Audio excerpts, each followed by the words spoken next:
I wasn't looking for heartbreak that morning. I only wanted to check the time, maybe scroll for a second before getting ready for work. But when I opened Instagram, her post was the first thing on my feed. My stomach flipped as soon as I saw the photo. Millie, my fiancé, sitting on another man's lap. Not just any guy. Her ex. The one she swore she had completely moved on from. Her arms draped around his neck like it was the most natural thing in the world. A smile that looked too real. Too familiar. Too happy. Then the caption. Sometimes you miss the old days. I stared at those 5 words until they felt burned into my skin. My heart started beating so loud that I could hear it in my ears. My throat tightened. It felt like the room had shrunk around me and the only thing that existed anymore was that photo. I refreshed the post thinking maybe I read it wrong. Maybe it was a promotional throwback for some event. Maybe there was a joke in the comments that would explain all of this away. Nothing changed. The likes kept going up. Comments filled with laughing emojis and heart eyes. And then I saw it. Pinned comment from her ex. We always had the best times.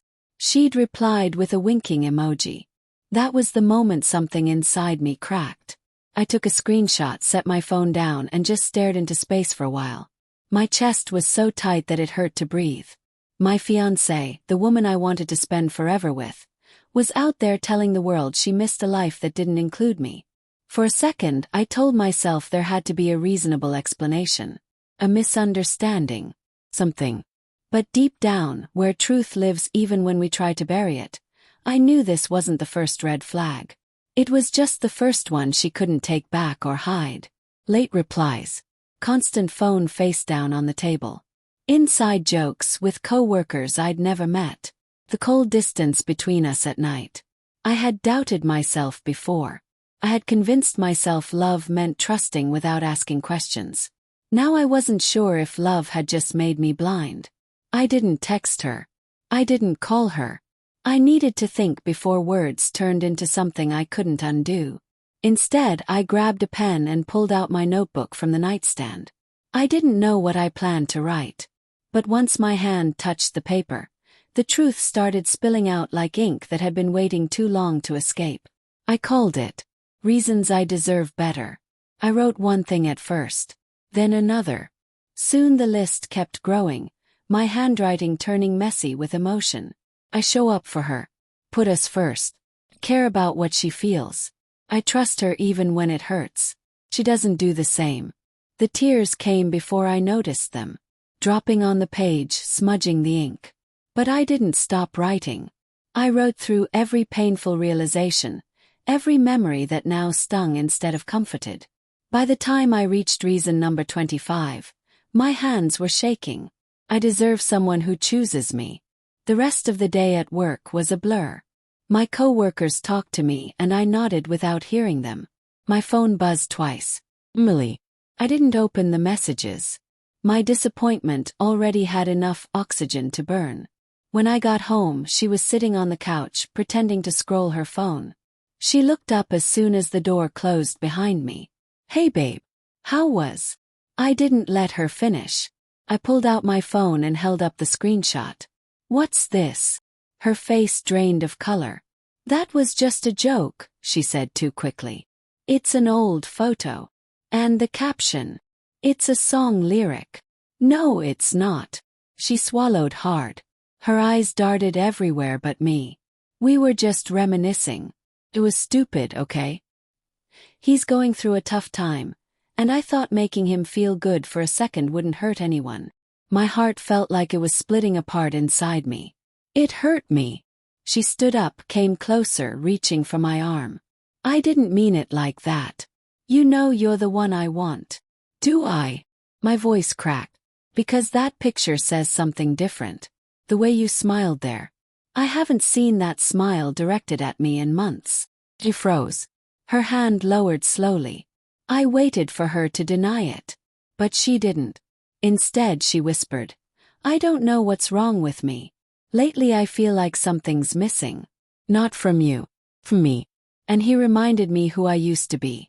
Before I felt lost. My chest tightened. You're engaged. Me. If you feel lost, why not talk to me? I was afraid. She blinked back tears. Afraid you'd think I didn't love you. I let out a broken laugh. You posted yourself in your ex's lap. What am I supposed to think? She finally met my eyes. I'm sorry. But sorry felt too small. Too late. Too easy. We can fix this, she said, stepping forward again. Let's just talk. I'll take the post down. I'll block him if you want. We can go to therapy. I want us. She was panicking now, her voice desperate. If she had said these things before that photo went up for hundreds of people to see, maybe they would have landed differently. But trust doesn't grow back like that. Not when it's been crushed publicly. I sat down because my legs no longer wanted to hold me. Do you still love him? I asked quietly. She didn't answer right away.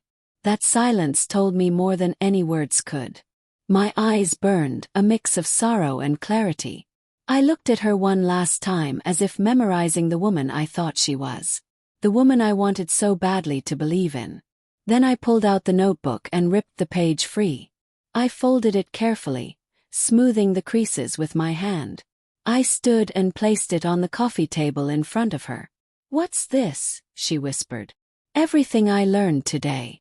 She unfolded the paper. Her eyes scanned the words. Her lips trembled when she reached the last line. I deserve someone who chooses me. I choose you, she said through a shaky breath. No, I replied softly.